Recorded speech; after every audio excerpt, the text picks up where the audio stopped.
نماز کسوف، سورج گرہن اور چاند گرہن کی نماز۔ سورج گرہن کا سبب۔ زمانہ جاہلیت میں عربوں کا عقیدہ تھا کہ سورج یا چاند کو اسی وقت گرہن لگتا ہے جب کوئی اہم شخصیت پیدا ہو یا وفات پائے یا دنیا میں کوئی اہم واقعہ رونما ہو۔ نبی اکرم صلی اللہ علیہ وآلہ وسلم کے عہد مبارک میں سورج گرہن لگا اور اتفاق سے اسی دن آپ کا جگر گوشہ سیدنا ابراہیم بھی وفات پا گیا، تو لوگ کہنے لگے ابراہیم کی وفات کی وجہ سے سورج کو گرہن لگا ہے۔ تو نبی اکرم صلی اللہ علیہ وآلہ وسلم نے لوگوں کو نماز پڑھائی اور خطبہ ارشاد فرمایا۔ آپ نے اس موقع پر ان کے اس غلط اور باطل عقیدے کی نفی فرمائی، یعنی سورج یا چاند کو گرہن لگنے کا تعلق کائنات کے واقعات سے نہیں بلکہ براہ راست اللہ تعالیٰ کی مشیت اور قدرت سے ہے، اور اللہ کی بڑی سے بڑی مخلوق بھی اس کے حکم سے روگردانی نہیں کرتی۔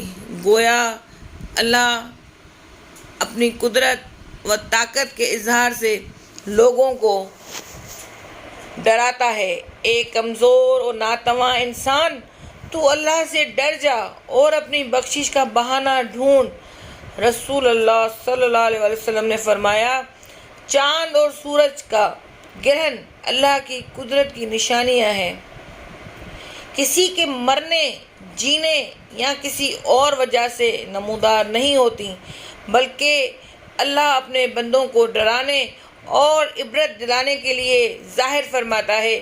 اگر تم ایسی نشانیاں دیکھو تو جلد از جلد دعا، استغفار اور یاد الہی کی طرف رجوع کرو۔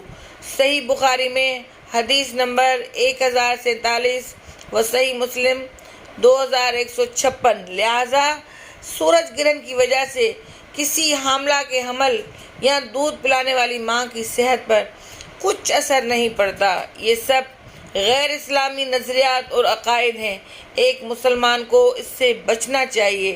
نماز کا حکم۔ نمبر 1، سورج گرہن کے وقت نماز کسوف ادا کرنا سنت موقدہ ہے۔ نمبر 2، اسے مسجد میں باجماعت ادا کرنا مسنون ہے۔ نمبر 3، خواتین بھی اس میں شامل ہو سکتی ہیں۔ نمبر 4، امام جہری قرات کے ساتھ 2 طویل رکعتیں پڑھائے گا۔ رسول اللہ صلی اللہ علیہ وسلم نے فرمایا، سورج گرہن اور چاند گرہن کسی کے مرنے یا پیدا ہونے کی وجہ سے نہیں ہوتے، بلکہ یہ تو قدرت الہی کی 2 نشانیاں ہیں۔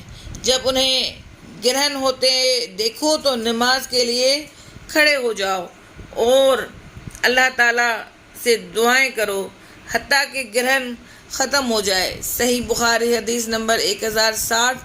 نماز کا اعلان۔ سورج یا چاند گرہن کے وقت نماز کا اعلان کرنا مسنون ہے، البتہ اس کے لیے اذان یا اقامت نہیں ہے۔ سیدنا عبداللہ بن عمرو سے روایت ہے کہ جب سورج گرہن ہوا تو آپ صلی اللہ علیہ وسلم نے ایک شخص کو یہ اعلان کرنے کا حکم فرمایا، الصلاۃ جامعۃ، نماز جمع کرنے والی ہے، تمہیں بلا رہی ہے، جمع ہو جاؤ۔ صحیح بخاری حدیث نمبر 1045۔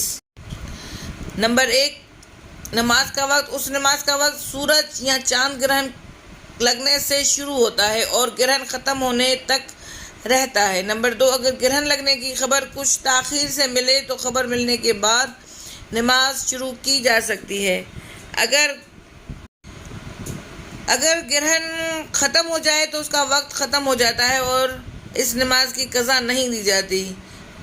نمبر 4، اگر نماز کے دوران گرہن ختم ہو جائے تو نماز کو مختصر کر کے ختم کر سکتے ہیں، اور اگر گرہن طویل ہو تو نماز کو لمبی قرات، طویل سجدوں اور لمبے رکوع کے ساتھ طویل کیا جا سکتا ہے۔ نمبر 5، نبی کریم صلی اللہ علیہ وسلم نے گرہن کی طوالت کی وجہ سے ایک رکعت میں 2 یا 3 یا 5 رکوع بھی کیے ہیں۔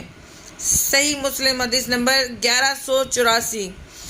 نمبر 6، جو امام کے ساتھ دوسری رکعت میں ملے تو وہ مبینہ طریقے کے مطابق دوسری رکعت مکمل کر کے سلام پھیرے۔ سورج گرہن کی نماز کا طریقہ۔ نمبر 1، نماز کسوف 2 رکعت ہے۔ پہلی رکعت میں تکبیر تحریمہ کے بعد دعائے استفتاح پڑھنے کے بعد سورہ فاتحہ اور رکوع لمبی سورت تلاوت کی جائے گی، پھر لمبے رکوع کے بعد دوبارہ اٹھ کر قرات کی جائے گی، پھر 2 طویل سجدے کیے جائیں گے۔ نمبر 2، اگلی رکعت بھی اسی طرح مکمل کی جائے گی۔ ایک رکعت میں 2 یا 3 رکوع کیے جا سکتے ہیں۔ نمبر 3، رکوع کے بعد قوما کرنے کی بجائے دوبارہ قرات شروع کر دینا ایک ہی رکعت کا تسلسل ہے، لہٰذا اس موقع پر نئے سرے سے فاتحہ دوبارہ پڑھنے کی ضرورت نہیں، اگرچہ پڑھ لیں تو کوئی حرج بھی نہیں۔ سیدنا عبداللہ بن عباس سے روایت ہے کہ نبی رحمت صلی اللہ علیہ وسلم کے زمانے میں سورج گرہن ہوا، آپ نے باجماعت 2 رکعت نماز پڑھائی، آپ نے سورۃ بقرہ جتنی لمبی تلاوت کے ساتھ لمبا قیام کیا اور پھر لمبا رکوع کیا، پھر رکوع سے سر اٹھا کر دوبارہ طویل تلاوت کی اور لمبا قیام کیا جو پہلے قیام سے مختصر تھا، پھر پہلے رکوع سے کم لمبا رکوع کیا، پھر قوما کر کے 2 طویل سجدے کیے، پھر کھڑے ہو کر لمبا قیام کیا، پھر 2 رکوع کیے، پھر 2 سجدے کیے جو پہلی رکعت کے سجدوں سے مختصر تھے، پھر تشہد پڑھ کر سلام پھیرا۔ صحیح بخاری حدیث نمبر 3203۔ آپ صلی اللہ علیہ وآلہ وسلم کی نماز کی کیفیت۔ نمبر 1، سورج اور چاند گرہن کے موقع پر آپ صلی اللہ علیہ وآلہ وسلم پریشان ہو جاتے اور گھبرا اٹھتے اور نماز پڑھتے۔ سیدہ اسما بیان کرتی ہیں کہ آپ کے زمانے میں ایک دفعہ سورج گرہن ہوا تو آپ گھبرا گئے اور گھبراہٹ میں اہل خانہ میں سے کسی کا کرتا لیا، بعد میں چادر مبارک آپ کو پہنچائی گئی۔ سید اسما بھی مسجد میں گئیں اور عورتوں کی صف میں کھڑی ہو گئیں۔ آپ صلی اللہ علیہ وسلم نے اتنا طویل قیام کیا کہ ان کی نیت بیٹھنے کی ہو گئی، لیکن انہوں نے ادھر ادھر اپنے سے کمزور عورتوں کو کھڑے دیکھا تو وہ بھی کھڑی رہیں۔ صحیح مسلم حدیث نمبر 2146۔ نمبر 2، سیدنا جابر کہتے ہیں نبی رحمت صلی اللہ علیہ وسلم کے زمانے میں ایک سخت گرمی کے دن سورج گرہن ہوا، آپ نے صحابہ کرام کو ساتھ لے کر نماز پڑھی، آپ نے اتنا طویل قیام کیا کہ لوگ گرنے لگے۔ صحیح مسلم حدیث نمبر 1181۔ نمبر 3، آپ کا گھبرانا اللہ کے ڈر کی وجہ سے تھا۔ جب آپ اللہ کے پیارے نبی ہو کر گھبرا اٹھتے تھے تو افسوس ہے ان امتیوں پر جو گناہوں کے بوجھ تلے دبے ہونے کے باوجود ایسے مواقع پر اللہ کی طرف رجوع نہیں کرتے، بلکہ کافروں کے دیکھا دیکھی اس منظر کو دیکھنے کا اہتمام کرتے ہیں اور پکنک کا ماحول بنا لیتے ہیں۔ نمبر 4، سیدہ اسما کہتی ہیں کہ آپ نے اتنا لمبا قیام کیا کہ مجھے عورتوں کی صف میں کھڑے غش آ گیا۔